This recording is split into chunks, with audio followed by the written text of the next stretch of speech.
স্বাস্থ্য উপদেষ্টা আমরা বানাইছি দেশের স্বাস্থ্য সংস্কার করার জন্য, কিন্তু মজার বিষয়টা দেখেন, উনি যখন অসুস্থ হয় উনি চিকিৎসা দিতে না, উনি চিকিৎসা, এর থেকে লজ্জার কি আছে?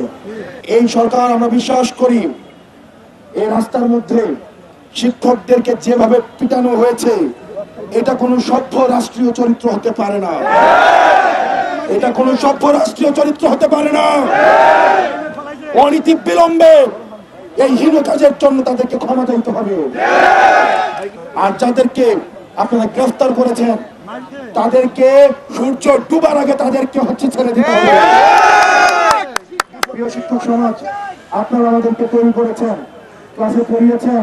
বাংলাদেশের 30,000 শিক্ষা প্রতিষ্ঠানে অন্তত বাংলাদেশে 8 থেকে 10 লাখ শিক্ষার্থী সারা বাংলাদেশে পড়াশোনা করে নিরলস ভাবে আপনাদের বেতন আপনারা, আমরা জানি মন থেকে, আমি জানি আপনারা কষ্ট থেকে হয়তো এই কথা বলেন, কিন্তু ছাত্র যখন আমার বলে ঠিকই আবার ক্লাসে আপনারা পড়াইতে যান, আপনারা পড়াইতে যাবেন, এটা আমরা জানি।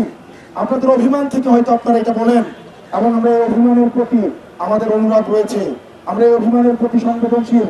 কিন্তু কোন শিক্ষককে আপনি দেখবেন না, আমরা দেখেছি প্রশাসনে কিভাবে সিন্ডিকেট তৈরি করা হয়েছে, প্রশাসনের প্রমোশনের জন্য যেভাবে প্রমোশনের জন্য সরকারের সময় প্রমোশন করা হয়েছে, আমরা কখনোই এই শিক্ষকদেরকে কলা চেপে ধরতে দেখি না এই রাষ্ট্রের।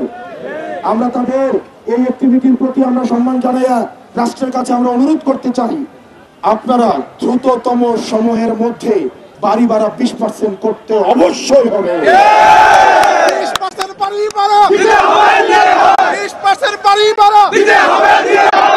স্বাস্থ্য উপদেষ্টা আমরা বানাইছি দেশের স্বাস্থ্য সংস্কার করার জন্য, কিন্তু মজার বিষয়টা দেখেন, উনি যখন অসুস্থ হয় উনি চিকিৎসা দিতে না,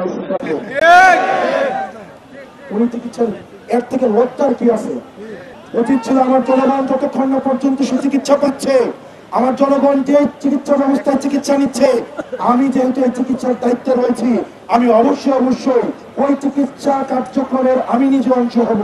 কিন্তু আমরা দেখলাম নির্লজ্জার মতো তারা সিঙ্গাপুরে চিকিৎসা নিতে যায়, নির্লজ্জার মতো তারা বিদেশে চিকিৎসা কার্ড করাতে যায়, তাদেরকে 1500 টাকা দিয়ে বাধ্য করেন।